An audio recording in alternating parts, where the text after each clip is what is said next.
Queridos hermanos, que la paz de Dios esté con ustedes. Continuamos nuevamente con aquellos videos que se estaban publicando antes de el enemigo haberme azotado. Casi estuve un mes sin luz y nuevamente el Señor, bendito sea el Señor, he logrado tener la luz para poder continuar con la obra que el Señor me ha asignado. El Señor viene pronto y es muy primordial que nuestro pueblo se prepare en santificación, en aprender la palabra, en aprender, en purificar nuestras almas para estar listo para recibir a nuestro Rey de Gloria. El Señor viene pronto.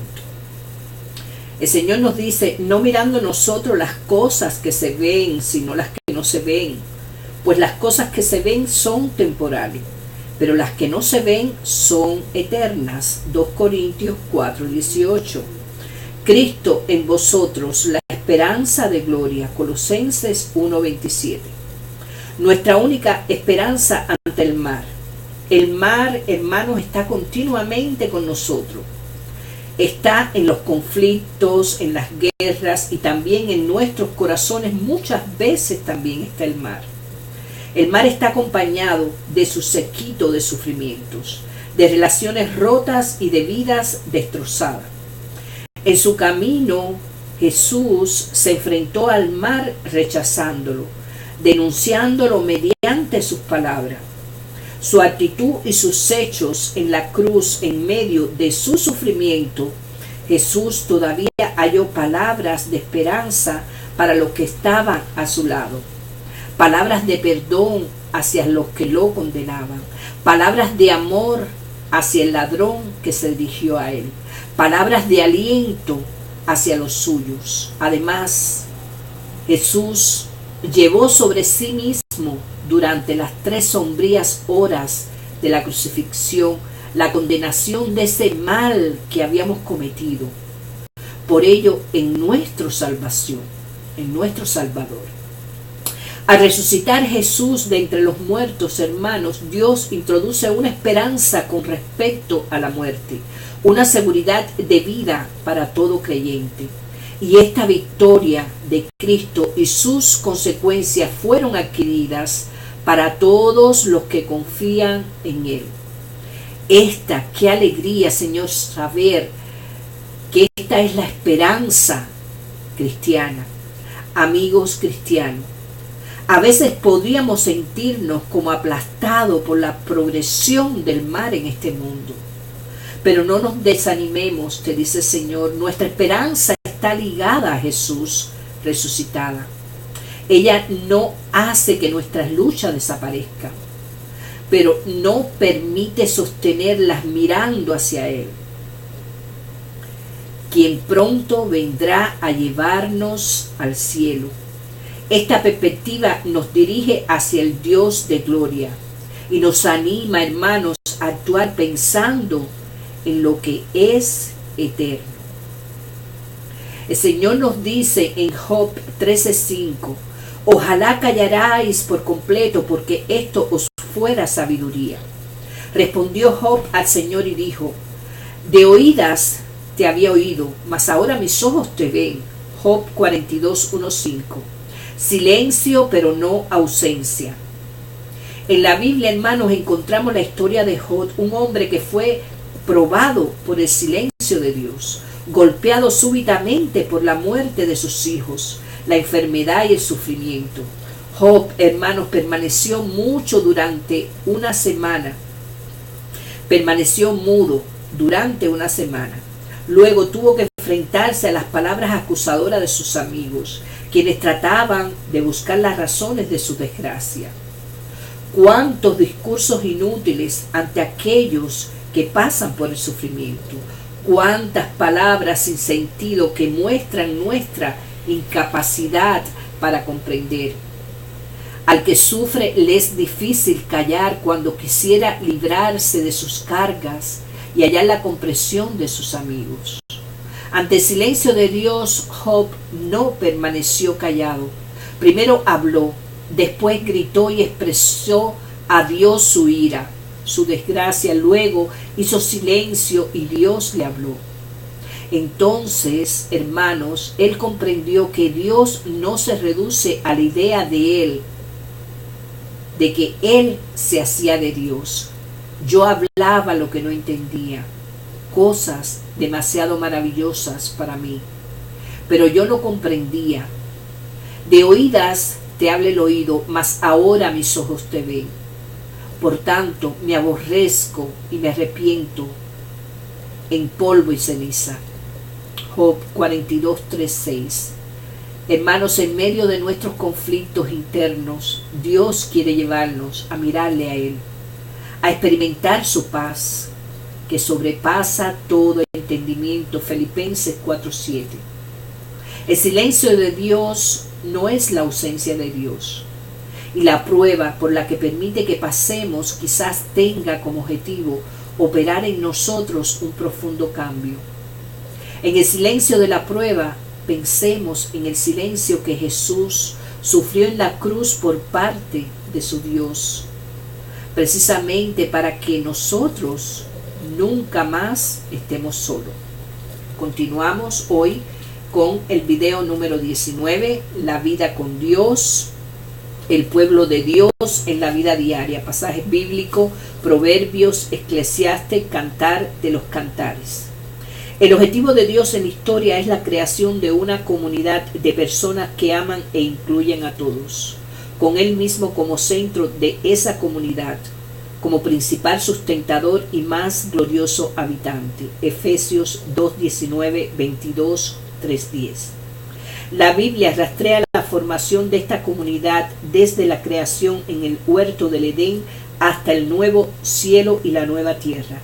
Lo invitamos a unirse a nosotros en la exploración de las muchas dimensiones de esta historia con Dios, de individuo a familia, a tribu, a pueblo, a nación, a toda la humanidad, y luego apliquemos lo que aprendamos para nuestra propia formación espiritual. Ya hemos visto la forma en que Dios utilizó la adoración y la oración para impulsar la formación de una comunidad que ama e incluye a todos. En estos textos descubrimos cómo el pueblo de Dios puede avanzar en este proceso de formación a través de la sabiduría que se obtiene de las reflexiones en la vida diaria. La acción de Dios. En la literatura bíblica de sabiduría encontramos principios para el gobierno de la vida cotidiana que, cuando se les entiende correctamente, pueden llevarnos al Señor. Estos principios dados por un Dios amoroso por medio de la sabiduría humana natural revelan su voluntad para nuestra vida y cómo podemos vivir armoniosamente en el mundo. El libro de Proverbios comienza diciendo: los proverbios de Salomón, para entender sabiduría y doctrina, para conocer razones prudentes y para hallar el conocimiento de Dios. 1:1-2:5. Por medio de estos pasajes, Dios, como un padre que aconseja a un hijo, revela los patrones que nos ayudan a comprender nuestra propia vida personal. Proverbios 4:11-12. Trabajar con los demás, 15:1. Y en última instancia descubrirlo a Él mismo, 2:5, 24, 21, 22. Ellos enfatizan los patrones normativos de vida. Capítulo 14. Nos enseñan que el gozo y la felicidad, la tristeza y la desesperación son resultados directos de la vida que llevamos y las decisiones que tomamos. 7:21-27. El que ama la instrucción ama la sabiduría, mas el que aborrece la represión es ignorante. 12:1. Ellos representan un tesoro de experiencias humanas que revelan la sabiduría y la gracia del Señor. 3:5-8. Estos dichos de sabiduría adjudican en última instancia la responsabilidad por la buena vida a nosotros mismos en el ejercicio de la libertad que Dios nos dio para conocerlo y servirlo. Bienaventurado el hombre que halla la sabiduría y que obtiene la inteligencia. Jehová con sabiduría fundó la tierra, afirmó los cielos con inteligencia. Hijo mío, no se aparten estas cosas de tus ojos. Proverbios 3:13, 19, 21. Estos pasajes se centran en las decisiones prácticas que tomamos en la vida y las consecuencias que ellas tienen. En contraste con otras partes de la Biblia, no se concentran en el tema bíblico dominante de la historia de la salvación. Cómo superamos nuestra separación de Dios. Como resultado de este cambio de énfasis, algunos pasan por alto la importancia de estas enseñanzas. Pero no prestar atención a la literatura sapiencial es perder un importante recurso dado por el Señor para la instrucción práctica sobre cómo vivir una vida mejor en el mundo de todos los días. En dichos agudos, poéticos, concisos o pegadizos, estos libros enfatizan una orientación moral básica que nos guía en todos los aspectos de la vida diaria. Proverbios 2:1-5 nos enseñan las cosas que son ciertas en su totalidad y en su mayor parte. La seguridad de los escritores con respecto al orden moral de la vida produce un razonamiento de causa y efecto que domina estos pasajes. Si somos buenos, nos sucederán cosas buenas. El alma generosa será prosperada, y el que saciare, él también será saciado. Proverbios 11:25. Si somos malos, nos ocurrirán cosas malas. La tradición de sabiduría de la Biblia se concentra en construir el carácter, promover la virtud, condenar el vicio y enseñarnos maneras de hacer lo correcto, por los motivos correctos, en el momento justo y de la manera correcta. La reacción humana. En la literatura sapiencial encontramos tres actitudes básicas: el impulso por desarrollar valores morales, la confianza en el desarrollo moral humano y el compromiso de participar y perseverar en la orden moral de este mundo. En el antiguo Israel vemos a algunas personas como Samuel que internalizaron estas enseñanzas de tal forma que ellas gobernaban sus acciones. Otros, como Sansón, no lo hicieron. El rey Salomón es un ejemplo interesante de una persona que comenzó siguiendo los preceptos de la enseñanza sapiencial y luego perdió su anclaje moral con resultados desastrosos. Para los antiguos hebreos la vida era como una vestidura sin costura, y la tradición de la sabiduría enfatiza esta interconexión de todos los aspectos de la vida. No había separación de sagrado y secular, o público y privado. Quienes memorizaban y seguían los preceptos de Proverbios no se retiraban de la vida, ya que adherían a un marco moral natural que los guiaba en su vida diaria.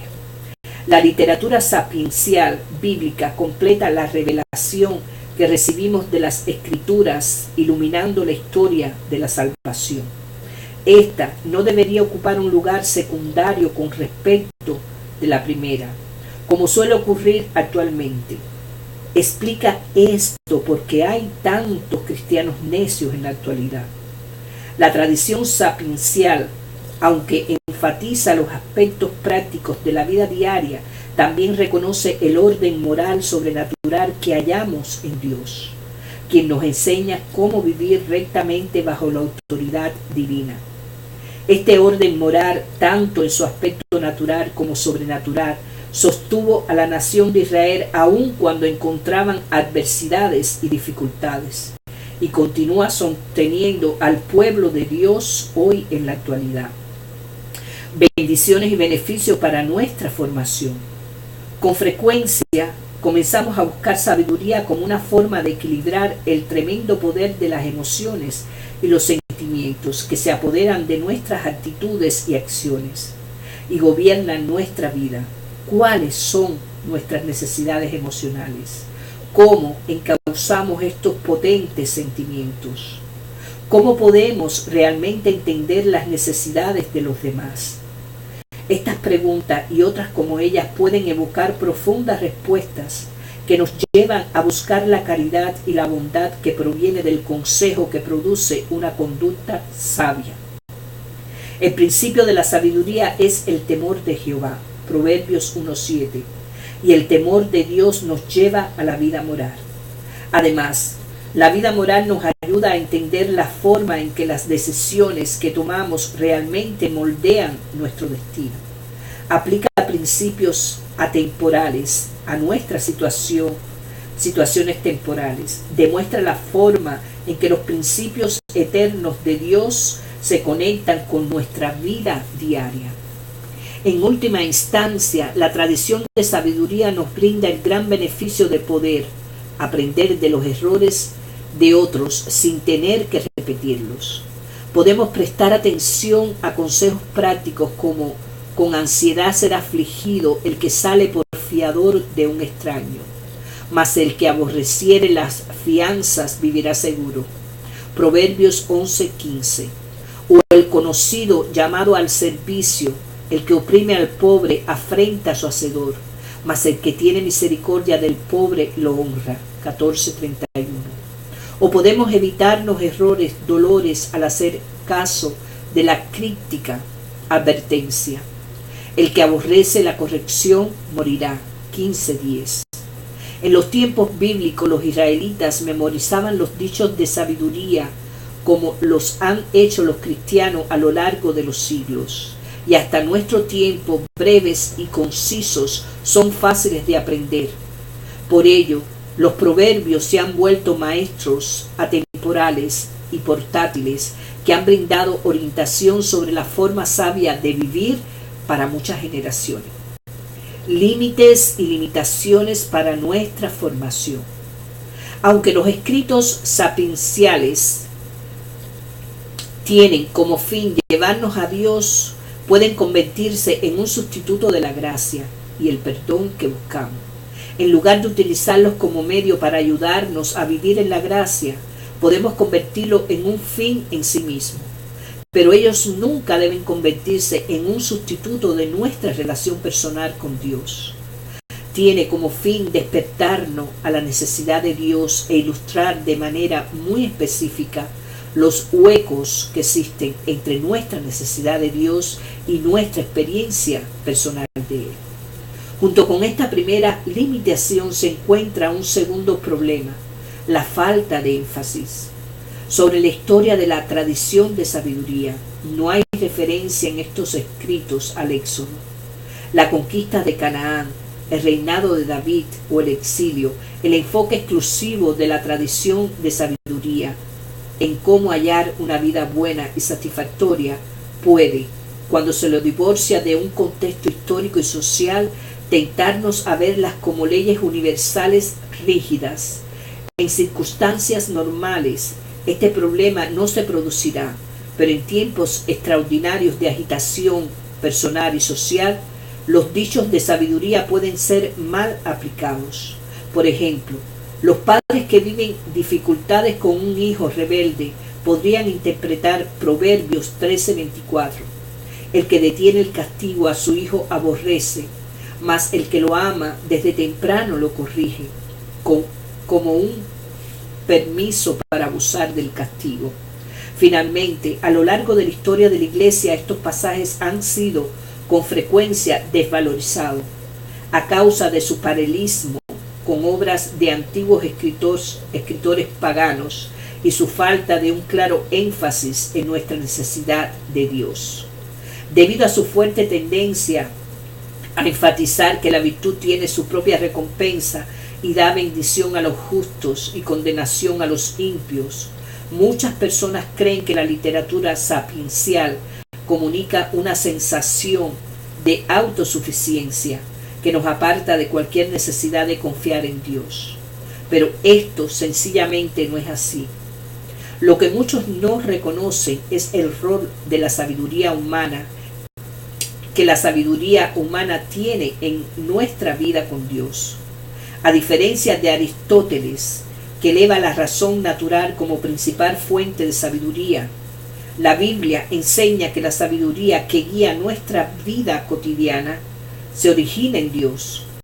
La sabiduría que proviene de Dios brinda pautas prácticas para la vida, al tiempo que nos conecta al panorama más general de la intención total de las Escrituras. información e instrucciones para nuestra formación. Hoy enfrentamos una crisis de confianza en la vida moral. No vemos con frecuencia y menos aún creemos que adherir a un orden moral marcará una diferencia en nuestra vida.